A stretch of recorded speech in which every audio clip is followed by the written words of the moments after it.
Capítulo 7 da prestação de serviço. Artigo 593. A prestação de serviço, que não estiver sujeita às leis trabalhistas ou à lei especial, reger-se-á pelas disposições deste capítulo. Artigo 594. Toda espécie de serviço ou trabalho lícito, material ou imaterial, pode ser contratada mediante retribuição. Artigo 595. No contrato de prestação de serviço, quando qualquer das partes não souber ler nem escrever, um instrumento poderá ser assinado a rogo e subscrito por duas testemunhas. Artigo 596. Não se tendo estipulado, nem chegado a acordo as partes, fixar-se-á por arbitramento a retribuição, segundo o costume do lugar, o tempo de serviço e sua qualidade. Artigo 597. A retribuição pagar-se-á depois de prestado o serviço, se por convenção ou costume não houver de ser adiantada ou paga em prestações. Artigo 598. A prestação de serviço não se poderá convencionar por mais de 4 anos, embora o contrato tenha por causa o pagamento de dívida de quem o presta, ou se destine à execução de certa e determinada obra. Neste caso, decorridos 4 anos, dar-se-á por fim do contrato, ainda que não concluída a obra. Artigo 599. Não havendo prazo estipulado, nem se podendo inferir da natureza do contrato ou do costume do lugar, qualquer das partes, a seu arbítrio, mediante prévio aviso, pode resolver o contrato. Parágrafo único. Dar-se-á o aviso, inciso 1, com antecedência de 8 dias, se o salário se houver fixado por tempo de 1 mês ou mais. Inciso 2. Com antecipação de 4 dias, se o salário se tiver ajustado por semana ou quinzena.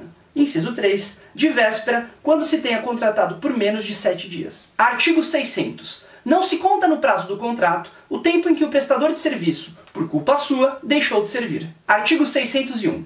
Não sendo o prestador de serviço contratado para certo e determinado trabalho, entender-se-á que se obrigou a todo e qualquer serviço compatível com as suas forças e condições. Artigo 602. O prestador de serviço contratado por tempo certo ou por obra determinada não se pode ausentar ou despedir, sem justa causa, antes de preenchido o tempo ou concluída a obra. Parágrafo único. Se despedir sem justa causa, terá direito à retribuição vencida, mas responderá por perdas e danos. O mesmo dar-se-á se despedido por justa causa. Artigo 603. Se o prestador de serviço for despedido sem justa causa, a outra parte será obrigada a pagar-lhe por inteiro a retribuição vencida e por metade a que lhe tocaria de então ao termo legal do contrato. Artigo 604. Fim do contrato, o prestador de serviço tem direito a exigir da outra parte a declaração de que o contrato está findo. Igual direito lhe cabe se for despedido sem justa causa ou se tiver havido motivo justo para deixar o serviço. Artigo 605. Nem aquele a quem os serviços são prestados poderá transferir a outrem o direito aos serviços ajustados, nem o prestador de serviços, sem aprazimento da outra parte, dar substituto que os preste. Artigo 606. Se o serviço for prestado por quem não possua título de habilitação ou não satisfaça requisitos outros estabelecidos em lei, não poderá quem os prestou cobrar a retribuição normalmente correspondente ao trabalho executado. Mas se deste resultar benefício para a outra parte, o juiz atribuirá a quem o prestou uma compensação razoável, desde que tenha agido com boa-fé. Parágrafo único. Não se aplica a segunda parte deste artigo quando a proibição da prestação de serviço resultar de lei de ordem pública. Artigo 607. O contrato de prestação de serviço acaba com a morte de qualquer das partes.